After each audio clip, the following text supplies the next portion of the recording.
صباح الفل، صباح الهنا. تعالوا النهارده نعمل طبق بسله كده. عندي حبه شوربه فايدين من اللحمه، وهنعملها كده ايه طبق بسله كده النهارده من غير لحمه ومن غير فراخ.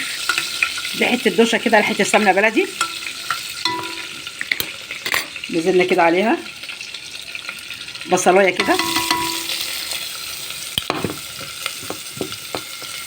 ان شاء الله. طبق بسله كده عسل عسل عسل.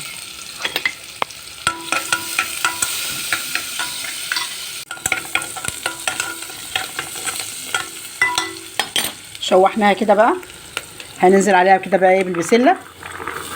انا بنزل بالبسله كده بشوحها كده الاول مع البصل. فاللي بيعمل الطريقه دي زي كده يقول لي، يكتب لي في الكومنتات. التشويحه دي كده بتدي البسله عسل. مرقه دجاج مع 7 بهارات، فلفل اسمر، حبه سكر عشان ايه بتطعم البسله كده. وهي البسله لوحدها الايام دي مسكره، احنا في الشتاء والحاجه كلها مسكره زيكم كده. ربنا يسترها معاكم دنيا واخره يا رب، انتوا وعيالنا وكل اللي امتحنوا ربنا ينجحهم يا رب، واحفادي وكلهم. سيبها كده تتشوح حبه كده، وبعدين ننزل عليها ايه بالصلصه. البسله كده بقى بتتشوح، هي عايزه اقول لكم طعمه كده جميله. التشويحه دي احسن ما بتحط القوطه عليها على طول، وعشان الطماطم بتغيب البسله، فبالتشويحه دي تديها طعم رهيب كده مع البصله مع حته السمنه كده بلدي كده عسل. جميله كده، كل نعمه ربنا حلوه. عسل كده عسل.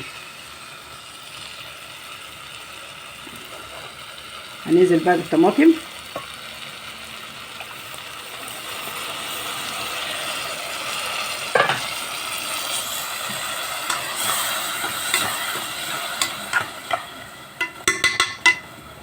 تاخد وتدي كده بشكل ودي مع نفسها، وبعدين نبقى نزودها حبه شوربه. عايزه اقول لكم ريحه البسله حلوه قوي قوي. بصوا الشوربه اهي بتاعت اللحمه اهي كلها بهريز وعسل اهي. بس كده. هتقولوا لي يا تيتا انت حاطه شوربه كتير على البسله. البسله لسه نيه، وهتاخد وتدي بقى كده مع نفسها لحد ما تستوي.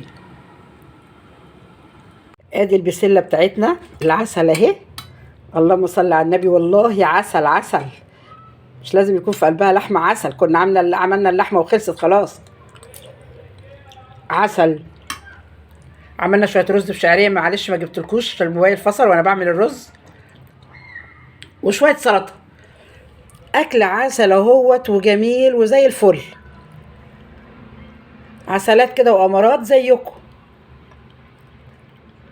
نعمه من عند المولى سبحانه وتعالى. السلام عليكم ورحمه الله وبركاته.